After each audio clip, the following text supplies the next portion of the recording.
Hi friends, मैं हूं सत्यम। आप सभी का ENG क्लासेस में स्वागत है। आज हम लोग इतिहास को शुरू करने वाले, यानी कि इतिहास हम लोग पढ़ने वाले हैं। आप सभी लोग जानते हैं कि कोई भी आप कॉम्पिटिटिव एग्जाम देते हैं, कोई भी परीक्षा दे रहे हैं, आप तैयारी कर रहे हैं, अगर नौकरी का जॉब का तैयारी कर रहे हैं तो उसमें जो है इतिहास बहुत बड़ा एक टॉपिक होता है, जो कि आपके GK GS के लिए बहुत बड़ा महत्व बहुत महत्व रखता है आपके ज्ञान के लिए, यानी आपको जानना बहुत महत्व रखता है। ओके, तो आइए हम सभी लोग जो है इसको शुरू करने वाले हैं और शुरू से लेकर के हम लोग अंतिम तक पढ़ेंगे।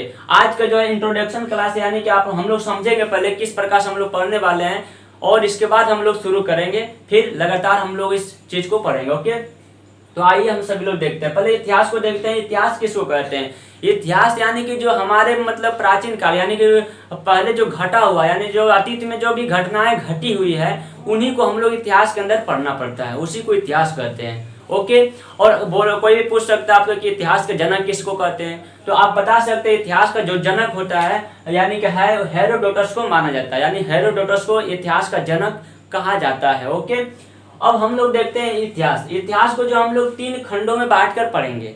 हम लोग कितने खंडों में बांट कर पढ़ेंगे?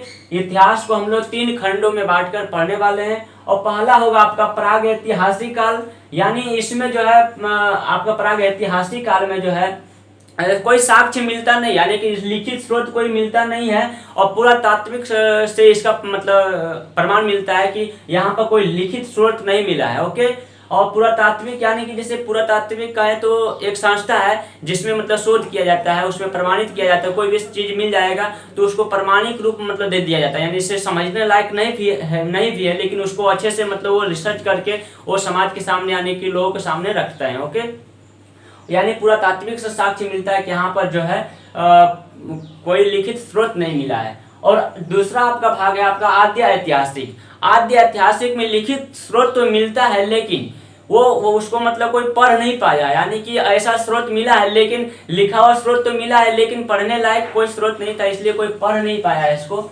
अब जो है तीसरा आपका है ऐतिहासिक। ऐतिहासिक में आपका लिखित स्रोत मिलता है और इसको लोग पढ़े भी हैं। ओके, ये हो गया आपका तीन खंड में बांटा गया है। और हम लोग पहला देखने वाले प्रागैतिहासिक काल, जिसको हम लोग पाषाण काल के नाम से भी जानते हैं। पाषाण काल के नाम से हम लोग क्यों जानते हैं? क्योंकि उस समय प्रागैतिहासिक काल में जो है लोग पत्थरों का औजार बनाते थे, पत्थरों का उपयोग करते थे और पत्थरों का लोग हर चीज का सामान बनाते थे, इसलिए इसको पाषाण काल के नाम से भी हम लोग जानते हैं और जानने लगे। ओके, और प्रागैतिहासिक काल वह काल है जिसमें लोग आदि, जिस काल के लोगों को आदि मानव जैसे कहते हैं हम लोग, उस प्रकार से जीते थे लोग, खाते थे, करते थे लोग, पशु को हत्या करते थे, तो शिकार करते थे इस काल में। ओके, और पाषाण काल को 4 काल में बांटा गया, यानी पूरा पाषाण काल, मध्य पाषाण काल, नव पाषाण काल और ताम्र पाषाण काल। इसमें से आपका ज्यादा क्वेश्चंस नहीं बनता है एग्जाम में, और ना ही इसमें से ज्यादा बनता है। आपका क्वेश्चंस बनता है तो आपका ऐतिहासिक काल से बनता है, जो कि आपका प्राचीन काल, मध्य काल, आधुनिक काल और विश्व का इतिहास पढ़ करके हम लोग को मिलता है।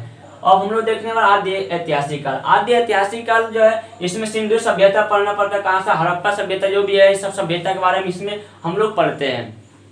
अब जो है अब तीसरा है ऐतिहासिक। ऐतिहासिक में हम लोग प्राचीन काल पढ़ते हैं। प्राचीन काल का जो इतिहास है, इसमें जो है तिथियों का कोई महत्व नहीं रहता है, इसलिए क्योंकि इसमें जो है 4000 ईसा पूर्व, 5000 ईसा पूर्व, इस प्रकार से मिलता है, इसलिए इसमें जो तिथियों का कोई महत्व नहीं रहता है। इसमें हम लोग तिथियां जो पढ़ते हो कोई महत्व उसका नहीं रहता है। इसमें 4000 ईसा पूर्व से लेकर के 5000 ईसा पूर्व तक हम लोग को पढ़ने के लिए मिलता है, यानी पढ़ना पड़ता है।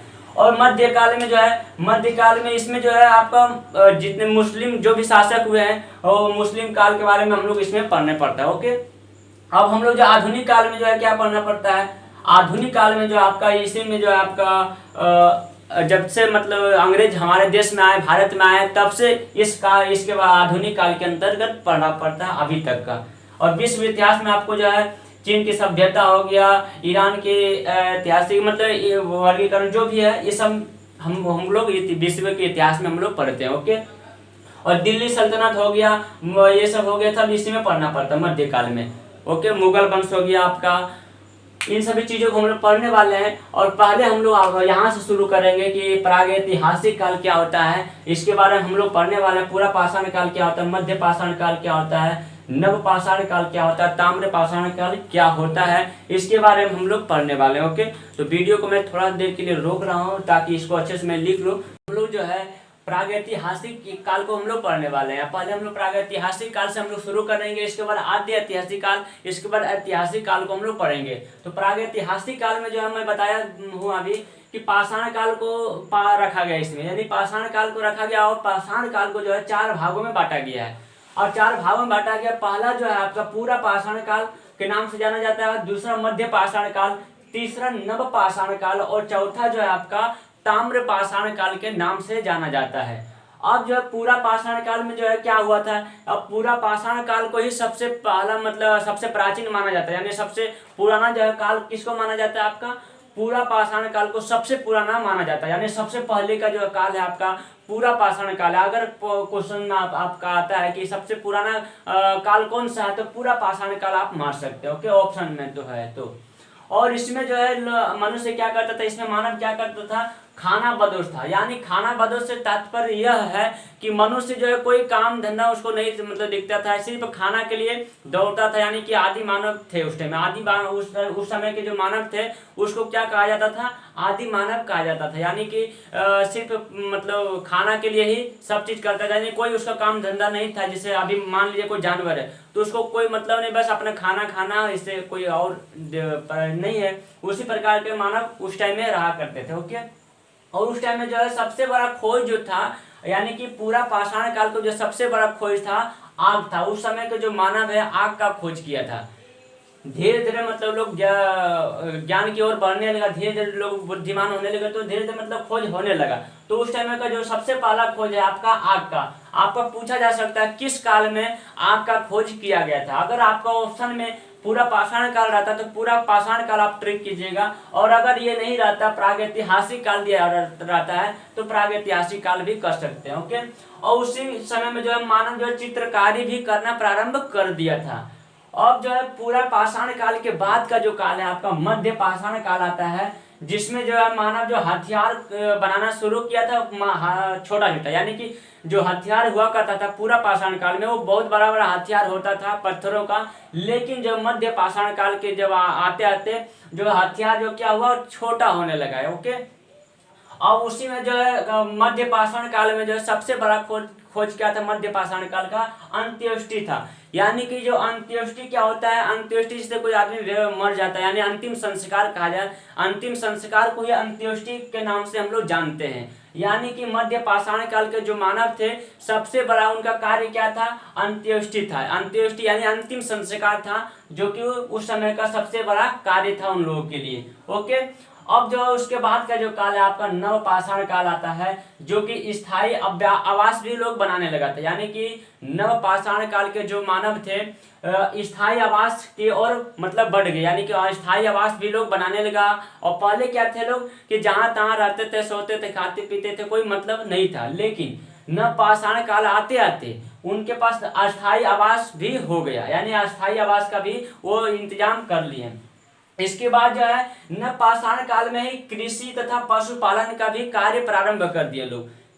कृषि यानी कि सबसे पहले जो है मेहरगढ़ आपका पाकिस्तान में पड़ता है, और वहां पर जो है कृषि का मतलब उत्पादन करने लगे। यानी कि सबसे पहला जो कृषि हुआ आपका जौ और गेहूं का कृषि किया गया था। अगर आपका प्रश्न आता है कि सबसे पहला कृषि कौन सा हुआ था, जो कि और किस काल में हुआ था, नव पाषाण काल है आपका, और जौ और आपका गेहूं का कृषि किया गया था। ओके, अब पूछा जाएगा कि पशु में कौन सा पशु को सबसे पहले पालन लोग करने लगे, तो पहला जो पशु है जैसे जिसको लोग पालने लगे वो है आपका कुत्ता को मतलब सबसे पहले लोग नव पाषाण काल के जो मानव थे उन लोग मतलब पालना शुरू किए थे। ओके, इसके बाद जो भी जानवर है उन सभी को भी पालना शुरू किए लोग। इसके बाद जो पहिया का जो निर्माण है उसी काल में हो गया था। और मन का हम लोग जो है घड़ा को कहते हैं, घड़ा का भी निर्माण उस टाइम में होने लगा था नव पाषाण काल में। और उसके बाद का जो काल है आपका ताम्र पाषाण काल, जिसमें जो है तांबा का निर्माण यानी कि तांबा का खोज किया। सबसे बड़ा खोज उस समय का था ताम्र पाषाण काल का तांबा, इसीलिए इसका नाम भी पड़ गया ताम्र पाषाण काल। इसको हम लोग उत्तर पाषाण काल के नाम से भी जानते हैं, इसमें आप लोग कंफ्यूज मत होइएगा। इसको हम लोग ताम्र पाषाण काल के नाम से जानते हैं, उत्तर पाषाण काल के नाम से भी जानते हैं। ओके, और इन सभी का जो साक्ष्य है, इन सभी का जो प्रूफ है कहाँ से मिलता है? पूरा तात्विक से मिलता है। इसका कोई लिखित स्रोत नहीं था, इसलिए इसका पूरा तात्विक से साक्ष्य मिलता है कि ये सभी चीजें हुआ करते थे। ओके, तो आज के लिए इतना ही। फिर हम लोग अगले वीडियो में हम लोग जो आद्य ऐतिहासिक काल को हम लोग पढ़ने वाले हैं, तो आप लोग वीडियो को पूरा देखिए और हमारे चैनल को सब्सक्राइब जरूर कीजिए, ताकि आपको हर वीडियो को नोटिफिकेशन आपके पास पहुंचे, आपको मिलते रहे। ओके, आज के लिए इतना ही, धन्यवाद।